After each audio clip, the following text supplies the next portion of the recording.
This spiritual journey you are on is all about you diving deeply into your own psyche, away from all the A influences which this oubliette of a planet produces like toxic gas from a coal-fired power plant.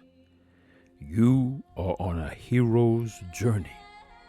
You. This is all about you. We must be born again, as Christ says. This being born again is the hero's journey. It is esoteric science grounded in thousands and thousands of years of psychological teachings handed down through generations of monks and shamans and priests of countless orders and sects and secret societies and mystery schools.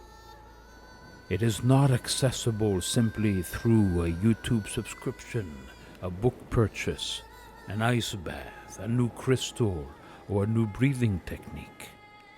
There is a price, a psychological price, far beyond what most people are willing to pay. There is your own personal cross to bear, to ascend upon, and die to your old karmic selves. You must have your own Golgotha.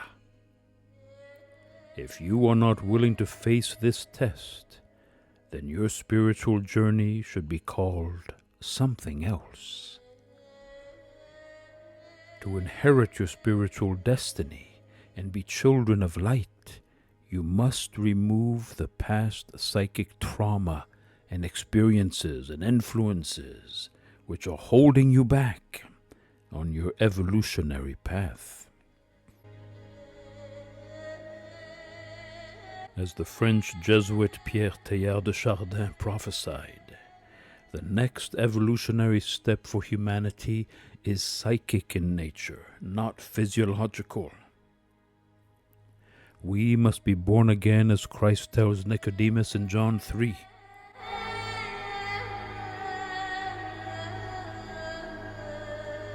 So don't be surprised when I tell you that you must be born from above, out of this world, so to speak. You know well enough how the wind blows this way and that. You hear it rustling through the trees, but you have no idea where it comes from or where it is headed next. That's the way it is with everyone born from above, by the wind of God, the Spirit of God. Christ has been my guide, but I must move my own spiritual feet and work while it is daylight at my own spiritual psychic evolution. No one, not even Christ, can walk for me. Same goes for you. You have an inherited and personal karmic burden which must be unpacked and discarded.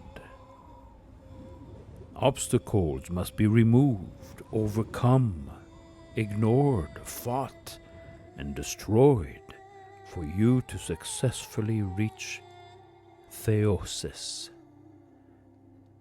It is this hero's journey which we must all take if we are serious about serving God and serving the cosmos as an open and loving child of light. You are on a hero's journey. You and no one else. This is all about you and your birthright. This dark and lonely pathway is open to anyone, of course, offered to anyone. Yet the bitter truth remains, it is meant for a few, and that is what excites you and frightens you. You want to be special, unique, an undiscovered gem on the creek bed, ready to be discovered. But once the steps have been taken, and you are lost for the first time, and it is nightfall, and you have no idea where you are, and all the trees look the same in this twilight, and there is no one to guide, then you want the comfort of two-dimensional vanilla life of an hourly worker waiting for the next commercial, and then bedtime.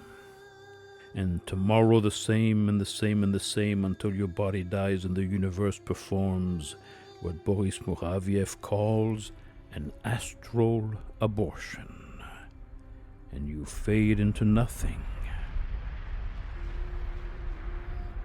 Jesus warned you, didn't he? He warned us all, and we all know this. Jesus remarks that the gate is narrow and few are those who make it through. This esoteric circle is a small circle, created to be the core of our civilized world, containing the teaching which is preserved to remind and rekindle the inner divinity, which makes us who we are, something higher than an insect or an animal. We are divine. Yet we forget and need to remember. Peter Uspensky writes in his essay, Esotericism and Modern Thought, that the esoteric circle is, as it were, humanity within humanity, and is the brain, or rather the immortal soul of humanity, where all the attainments, all the results, all the achievements of all cultures and all civilizations are preserved. I will define the esoteric circle as this. The esoteric circle is a protective, singularly focused clan of Homo sapiens whose cosmic job is to assist in the preservation of the psychological teachings of true humanity. These teachings are designed to delicately lead individual humans out of their feral condition, teaching each of them the art of releasing personal and inherited karma, and being twice born into its permanent, deified state of salvation. It is a lonely path that will keep you on the outside of acceptable civilization.